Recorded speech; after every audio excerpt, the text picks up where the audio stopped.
क्या 25, ठीक है, क्या 26 या 29 और 30 यूसीसी का विरोध कर रहे हैं? ये देखें, ठीक है। बैलेंस तो हम तब बिठाएंगे ना, और अगर कर भी रहे हैं, पहले तो हम ये परीक्षण करेंगे कि क्या कर रहे हैं, और फिर अगर कर भी रहे हैं तो भी हम बैलेंस बिठाने की कोशिश ये करेंगे। अगर कर रहे होंगे तो अव्वल तो ये देख ले कि कर रहे हैं क्या। मैं पढ़ता हूं अनुच्छेद 25 क्या कहता है, देखें, ठीक है। अनुच्छेद 25 कह रहा है, लोक व्यवस्था, सदाचार और स्वास्थ्य तथा इस भाग के अन्य उपबंधों के अधीन रहते हुए, ठीक है, सभी व्यक्तियों को अंतःकरण की स्वतंत्रता और धर्म के अबाध रूप से मानने, आचरण करने और प्रचार करने का समान हक होगा।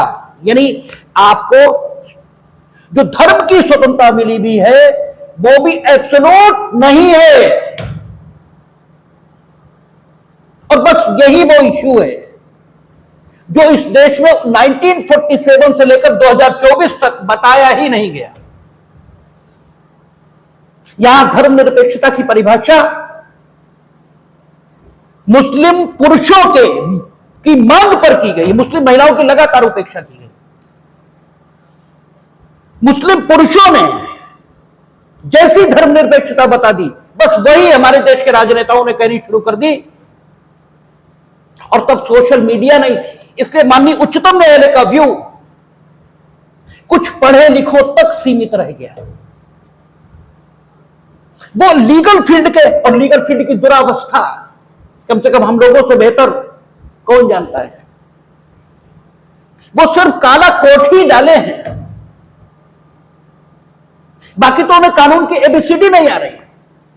और बड़े अफसोस के साथ कहना पड़ता है कि उच्च शैक्षिक संस्थानों में बैठे हुए वो लाके बड़े बड़े प्रोफेसर वो भी कितना जानते हैं, ठीक है। ये भी आप सब जानते हैं, आपकी शक्लें तो नहीं दिखाई दे रही, तो जानते तो नहीं आप लोग कि वो कितना जानते हैं। ये सबसे बड़ी दिक्कत, और उससे बड़ी दिक्कत ये है कि जनता के बीच यही लोग लाके ऑथोरिटेटिव स्पोक पर्सन है। सबसे बड़ी और बड़ी दिक्कत यह, धर्म की स्वतंत्रता क्या एब्सोल्यूट डी? आत्यंतिक रूप से तो धर्म की स्वतंत्रता मिली नहीं। उसने कहा लोक व्यवस्था, सदाचार और स्वास्थ्य तथा इस भाग के अन्य उपबंधों के अधीन आपको धर्म की स्वतंत्रता है। अभी धर्म की स्वतंत्रता क्या होती है इस पर भी हमने बात नहीं की है। अभी धर्म क्या है इस पर भी बात नहीं की। अभी हम ये देख रहे हैं सिर्फ कि आपको इनफैक्ट प्राप्त क्या है। अभी तो हम सिर्फ इतना ही देख रहे हैं, आपको जो कुछ प्राप्त है, धर्म की स्वतंत्रता प्राप्त है, इस पर तो कोई दो मत नहीं, इस पर तो कोई विवाद नहीं। और धर्म की स्वतंत्रता यह आपको मिली है लोक व्यवस्था, सदाचार और स्वास्थ्य इसके अधीन होकर। यानी अगर कभी लोक व्यवस्था, सदाचार और स्वास्थ्य इसकी आवश्यकता होगी तो आपकी धर्म की स्वतंत्रता को भी रेगुलेट किया जाएगा। इसी को धर्मनिरपेक्षता कहते हैं,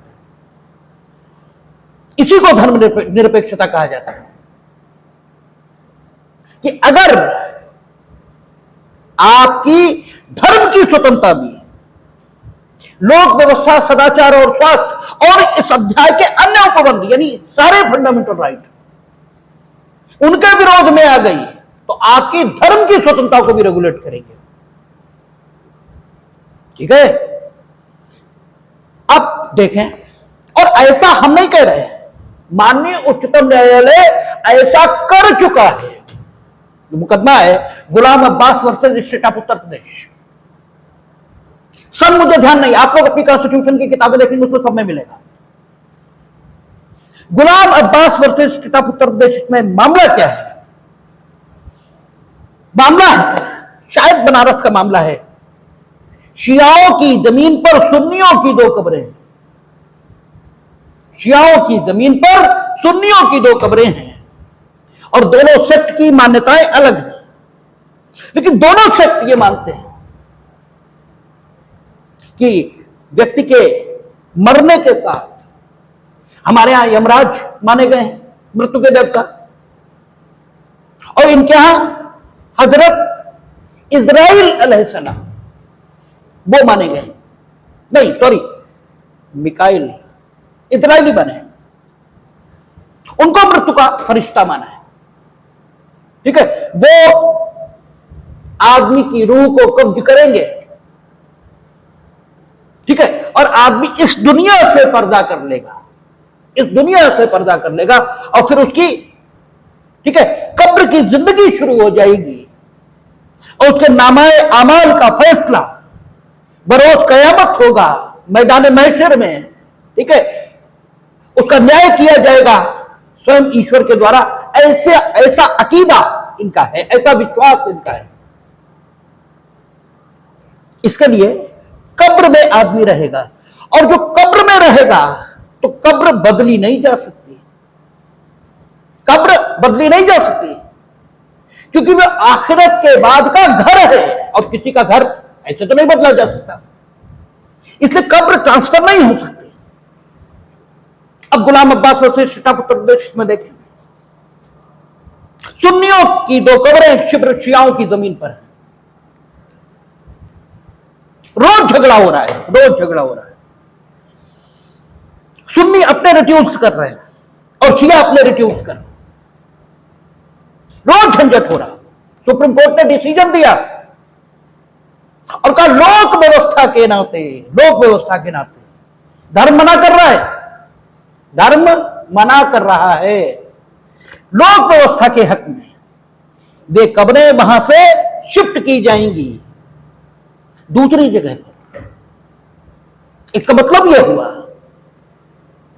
कि हम सिर्फ कह नहीं रहे, माननीय उच्चतम न्यायालय उसे इनकॉर्पोरेट भी कर रहा है। ठीक है, दूसरा मुकदमा church of God full gospel versus कौन है हमें याद नहीं, लेकिन church of God full gospel ये भी बड़ा प्रसिद्ध मुकदमा है, आपकी सारी संविधान की किताबों में मिलेगा। उसमें क्या कहा? You can not spread your voice through microphones, ठीक है, through loud speakers during your prayers beyond that limit which is prescribed bye, ठीक है, इन्वायरमेंटल लॉज। कानून ऊपर है, ठीक है, कानून ऊपर है, इसी को सेकुलर नेशन कहा जाता है। सेकुलर नेशन तो यही है, आपकी धर्म की स्वतंत्रता भी रेगुलेट होगी। ये तो हमने एक पक्ष रखा। अब जरा इस बात का परीक्षण करते हैं कि क्या वाकई यूसीसी का संबंध धर्म से है? तो धर्म क्या है इसको भी माननीय उच्चतम न्यायालय ने अनेकों मुकदमों में परिभाषित किया है। वॉट एवर यू थिंक, ठीक है, that it is necessary for my spiritual wellbeing, that is religion. आप अपने आध्यात्मिक विकास के लिए जो कुछ जरूरी मानते हैं वही आपका धर्म है। आपका जो विश्वास है अपने स्पिरिचुअल, तो देखें मुसलमानों का स्पिरिचुअल वेलबींग के लिए अपना क्या विश्वास है? उनका विश्वास है कि कयामत होगी, उनका विश्वास है कि ईश्वर एक है और मोहम्मद उसके रसूल है। हमारा इससे कोई विरोध नहीं। उनका मानना है रोजा नमाज ज़कात से हम जन्नत नशी होंगे, हमारा कोई विरोध नहीं। यूसीसी में हम ये नहीं बताने जा रहे कि आप हज कैसे करोगे, आप रोजा कैसे रखोगे, आप नमाज कैसे पढ़ोगे, हमसे कोई मतलब नहीं। हम ये भी नहीं बताने जा रहे कि आप निकाह करते हो तो शादी कैसे करोगे, कैसे नहीं बताने जा रहे, कितनी करोगे ये बताने जा रहे हैं। अब आप कहेंगे कि मुसलमानों का ही नाम क्यों ले रहे, इसलिए ले रहे क्योंकि आप ही विरोध कर रहे हैं सबसे ज्यादा। ठीक है, अन्य लोगों में अधिसंख्य वर्ग उसका समर्थक है, बहुत छोटा वर्ग विरोध करता है। उस छोटे वर्ग का वो तो कोई भी काम करना तुम शुरू कर दो, वो विरोध ही करना उनका काम होता है। फेसबुक पे कुछ लोग होते हैं जिनका काम सिर्फ आलोचना है, और वो आलोचना को ही बुद्धिमत्ता मानते हैं। तो ऐसे लोगों का तो कुछ होता नहीं। लेकिन मॉस स्केल पर जो पॉजिटिव विरोध देखने को मिल रहा है वो तो मुस्लिम धर्म के अनुयायियों से मिल रहा, इसलिए हम उनका नाम ले रहे हैं, अन्यथा उनका नाम लेने की कोई आवश्यकता नहीं। ठीक है, तो धर्म वो है which is needed for you, for your spiritual wellbeing. उसमें तो हम कुछ कर नहीं रहे। आप क्या खाओगे, क्या पहनोगे, इससे हमारा कोई मतलब नहीं। तो हम धर्म को छू नहीं रहे। ठीक है, हम जो कुछ छू रहे हैं उसका ताल्लुक आपकी दुनियावी जिंदगी से है, आपकी आखिरत की जिंदगी से नहीं। धर्म का ताल्लुक आखिरत की जिंदगी से।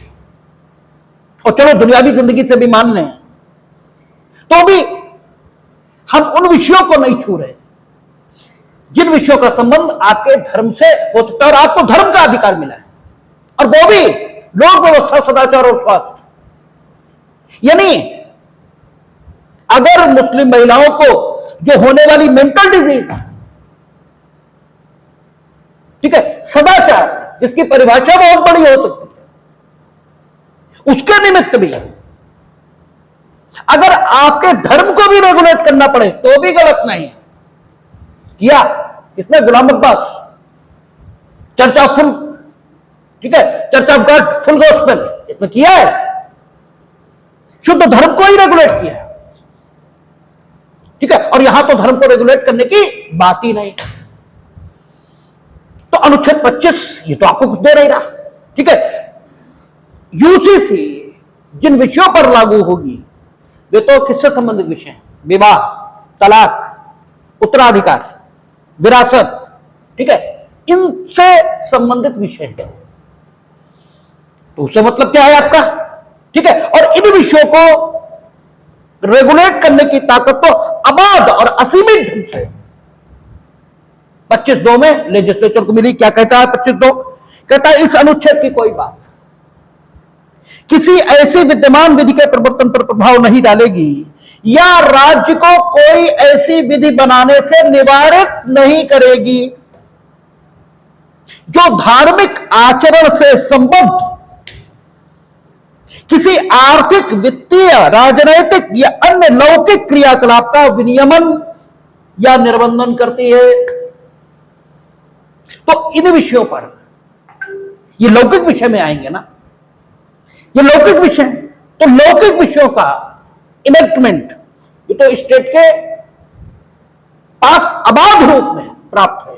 इवन धार्मिक विषयों का भी विनियमन वो कर सकते हैं, लोक व्यवस्था, सदाचार और स्वास्थ्य और अन्य फंडामेंटल राइट के, ठीक है, प्रवर्तन हेतु, उनकी सुरक्षा के हेतु।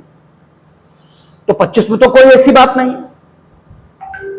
ठीक है, जो यूसीसी को रोकती हो।